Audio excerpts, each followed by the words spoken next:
Buonasera, buonasera a tutti amici di Ferro Team. Questa sera ci troviamo alla Green Night a Cadoneghe per la terza selezione di Miss Principessa d'Europa 2026. Come potete vedere alle mie spalle le ragazze stanno già iniziando a fare le prove per la serata e infatti questa sera si sfideranno non solamente le Miss ma anche le Lady, quindi ci sarà una doppia categoria e sfileranno tutte insieme, poi sarà la giuria a dover dividere ovviamente i voti e le varie fasce. Che altro dire, che altro fare? Ci vediamo tra pochissimo quando inizia la serata e se ce lo permetterà ovviamente tempo volendo e musica volendo con le interviste alla fine. Un bacio e buona visione. Buonasera, iniziamo questa serata caldata. Come state? Bene, caldo, tanto caldo, vero? Noi siamo qui dalle 4 e trovate due melasse che presentano. Beh, non si vede tanto di qua, ma gente ne abbiamo, pubblico sempre. Beh, siamo solo all'inizio, quindi ovviamente troveremo un sacco di pubblico. Allora, stasera è la terza selezione di Miss Principessa d'Europa, la seconda di Miss Principessa d'Europa Diamond, vale a dire che abbiamo le Miss dai 14 ai 25 anni e le Lady dai 26 ai 40. 40, esatto. Ho il fiatone, gaffò. Ormai. Cosa facciamo? Piccolo cenno del concorso. Miss Principessa d'Europa intanto è un concorso di bellezza più trasparente d'Italia. Non trucchiamo i voti, non manomettiamo nulla. Quello che vedete così è, giusto Stefano? Ed sono sempre disponibili per chi vuole vederli. Assolutamente Mamme e figlie. Le Miss elette da Miss Principessa d'Europa spesso sono rappresentanti italiani in concorsi mondiali con oltre 50 milioni di contatti generati ogni anno. Vediamo, cosa possiamo dire? La finale intanto, la finalissima nazionale a settembre. Beh, io inizierei dalla finale regionale che è nostra. Grazie dell'assist. Che sarà uno spettacolo e sarà il 5 agosto a Villa Momi. Perciò vi invitiamo tutti perché vorremmo fare qualcosa di strepitoso. Okay. E da lì andremo, ti interrompo, scusami, poi direi su. Vai. E da lì andremo a portare la maggior parte delle ragazze, l'anno scorso ne abbiamo portate 16, in finale nazionale a Rimini per 4 giorni, dove faranno un'accademia a spettacolo, corsi di formazione, shooting e il calendario con l'agenzia di Vogue. Esattamente. In tutto questo, parlo sempre io, stasera facciamo l'eccezione. Resta qua che tu sei la parte bella del... Vedo un attimo le ragazze intanto. Per tirarcela un po', noi deteniamo anche il titolo nazionale 2025.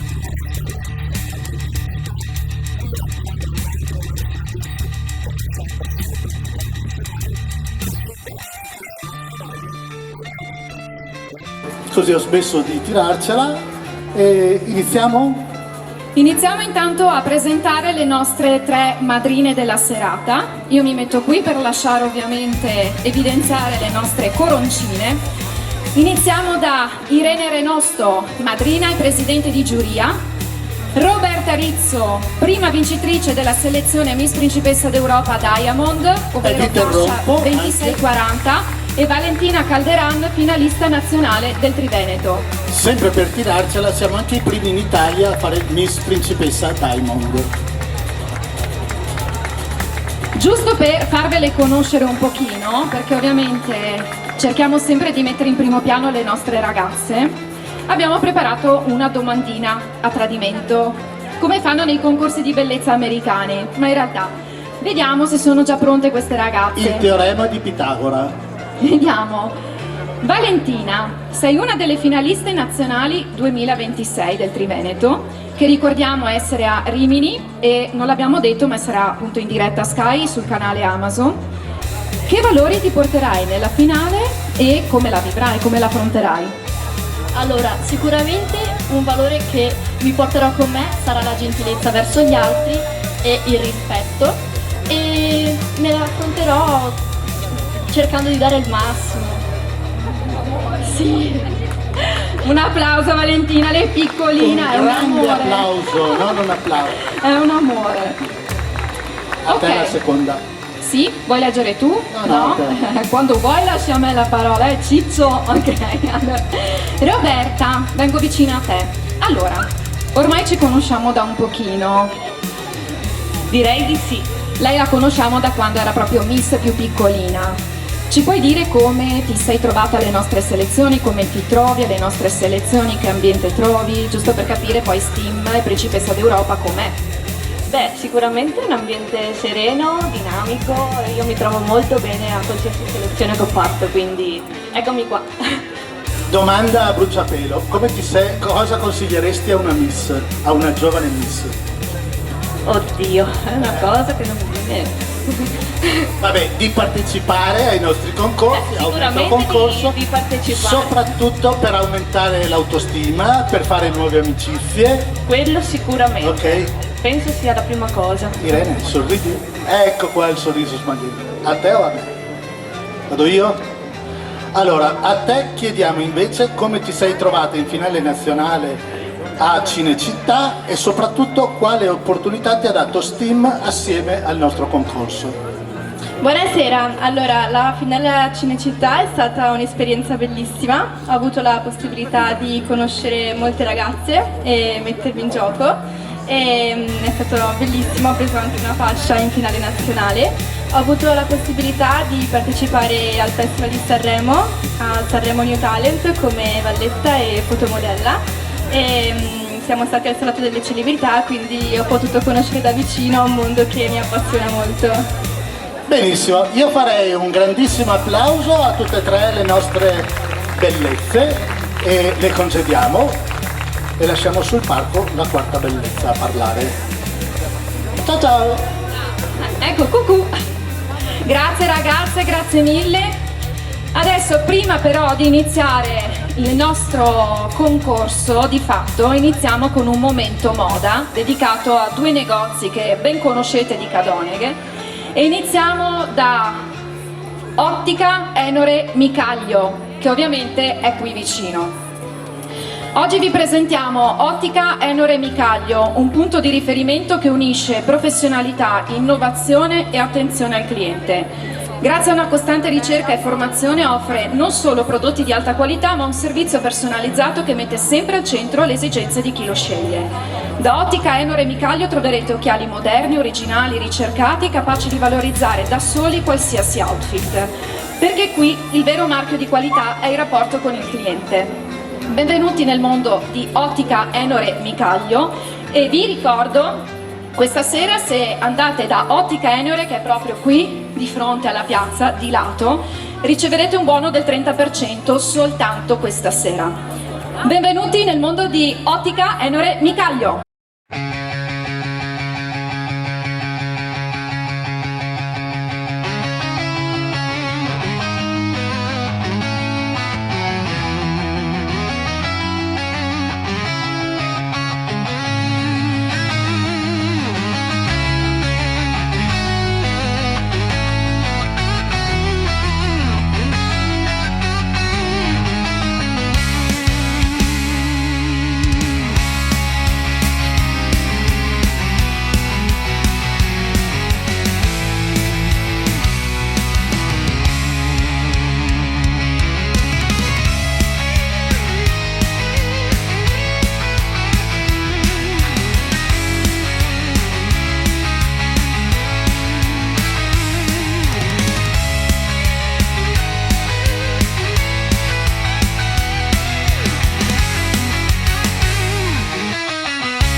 tocca?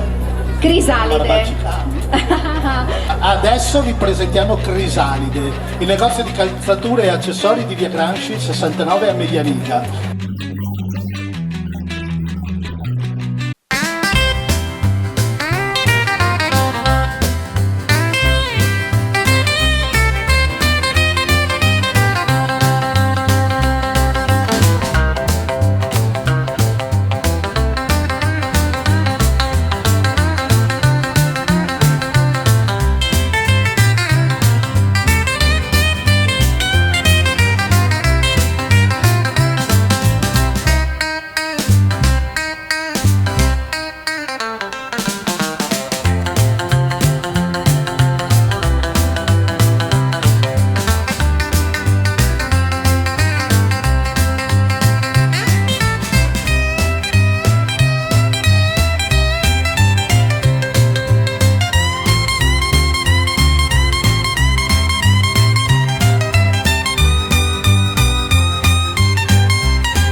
La prima parte è andata. Un applauso a Crisalide, ovviamente a Cristina.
foto con i 4 rappresentanti delle sfilate di stasera, quindi ovviamente i 4 negozi aderenti di Cadonego, una bella foto al centro. Vai.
Amici di Ferro Team, la serata si è conclusa.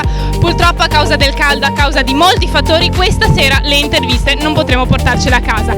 Ma non vi preoccupate, perché tanto alla finale regionale a Villa Momi noi faremo un super salottino dove andremo a conoscere tutte più nel dettaglio e anche potremo chiacchierare finalmente in maniera tranquilla e pacifica con Ambra e Stefano per tutti i dettagli. Che altro dire? Alle mie spalle stanno concludendo le foto di rito. Noi ci vediamo alla prossima tappa al sandwich. Un bacio e buonanotte!